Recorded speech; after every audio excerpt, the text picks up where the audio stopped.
నమస్తే. ఏపీ ప్రతిపక్షం వైసీపీలో ఘర్ వాపసీ నినాదాలు వినిపిస్తున్నాయి. తాజాగా పార్టీ అధినేత జగన్ కూడా ఈ దిశగా కీలక సూచనలు చేసినట్లు పార్టీ వర్గాలు చెబుతున్నాయి. దీంతో ఇప్పుడు ఘర్ వాపసీపై పార్టీ నాయకుల మధ్య ఆసక్తికర చర్చ సాగుతోంది. గత ఏడాది ఎన్నికల తర్వాత వైసీపీ కుదేలైన విషయం తెలిసింది. తర్వాత కొన్నాళ్లు వేచి చూసినా పార్టీ అధినేత జగన్ వైఖరిలో మార్పు రాలేదు అని, తమకు కనీసం దర్శన భాగ్యం కూడా కల్పించడం లేదు అని ఆరోపిస్తూ పలువురు నాయకులు పార్టీకి దూరమయ్యారు. వీరిలో సామాజిక వర్గాల వారీగా చూసుకుంటే బీసీలు ఎక్కువగా ఉన్నారు. అదేవిధంగా కాపు నాయకులు కూడా జెండా మార్చేశారు.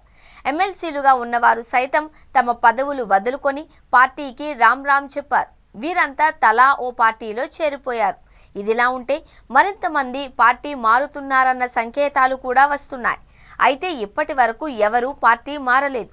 ఈ నేపథ్యంలో ఇక జంపింగ్లు ఆగిపోయాయన్న భావన వైసీపీ అధినేత నుంచి వినిపిస్తోంది. మరోపక్క వెళ్లిన వారు కూడా అంతర్మథనం చెందుతున్నారు అని, వారు ఎందుకు వెళ్ళామా అని ఆవేదన వ్యక్తం చేస్తున్నారు అని జగన్ చెబుతూ ఉన్నారు.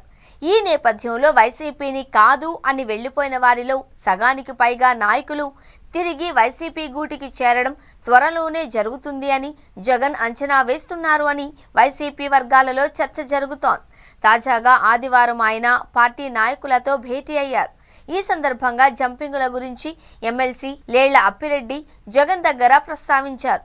ఈ సందర్భంగా జగన్ మాట్లాడుతూ, కొందరు మనల్ని కాదని వెళ్లిపోయారు. అయితే వారికి ఆ పార్టీలో ప్రాధాన్యం లేకుండా పోయింది. ఇలాంటి వారిని మనం తిట్టొద్దు. వారు తొందరపడ్డారు. తిరిగొస్తే తప్పకుండా ఆహ్వానిద్దామని జగన్ చెప్పుకొచ్చారు. ఇదే విషయాన్ని మాజీ మంత్రి, వైసీపీ ఉత్తరాంధ్ర జిల్లాల ఇన్ఛార్జ్ కన్నబాబు కూడా ధృవీకరించారు. వెళ్లిపోయిన నాయకులు తిరిగి రావడం ఖాయము అని, వారిని పార్టీ కూడా ఆహ్వానించి అక్కున చేర్చుకుంటుంది అని కన్నబాబు చెప్పుకొచ్చారు. ఇక వాస్తవ పరిస్థితిని గమనిస్తే పార్టీని వీడిన వారిలో మహిళా నాయకులకు ప్రాధాన్యం లేదు అన్నది వాస్తవం. వాసిరెడ్డి పద్మ, పోతుల సునీత, కిల్లి కృపారాణి వంటి వారు వైసీపీలో ఉన్నప్పుడు బాగానే ఉన్నారు. కానీ పార్టీని వదిలేసిన తరువాత వారికి ప్రాధాన్యం లేకుండా పోయింది. అదేవిధంగా కొందరు పురుష నాయకుల పరిస్థితి కూడా ఇలానే ఉంది. ఈ నేపథ్యంలోనే జగన్ ఇలా ఘర్ వాపసీకి పిలిపిస్తున్నట్లు తెలుస్తోంది.